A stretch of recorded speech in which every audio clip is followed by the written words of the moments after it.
As the Tigers play their first year in the SEC, Missouri fans may be delighted to know that Mizzou has actually executed favorably against their conference opponents in the past. I'm Nick Thompson from the Alumni Association Student Board, and this week we'll be taking a look at Missouri's history against the SEC. Missouri's most recent game against the SEC was the 2008 Cotton Bowl, when Missouri whooped Arkansas 38-7. Arkansas came in with Darren McFadden, who was the Heisman runner-up that year, but Tony Temple was the better running back in that game with 281 rushing yards and 4 touchdowns. 281 rushing yards is a Missouri school record and a Cotton Bowl record for rushing yards in a game. And a fun fact for Missouri fans, the largest crowd in Memorial Stadium history wasn't the 2010 homecoming game against Oklahoma.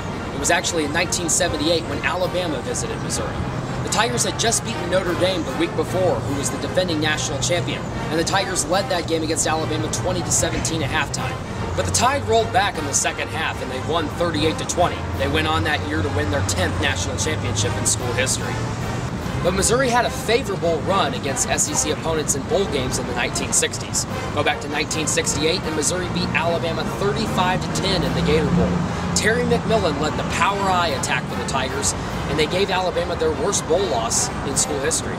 Missouri also defeated Florida 20-18 in the 1966 Sugar Bowl. So in the past, Missouri has fared quite well against their new SEC brethren.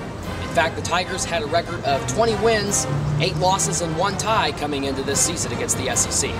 Join us next week when we take a look at the traditions of Vanderbilt University when the Tigers take on the Commodores.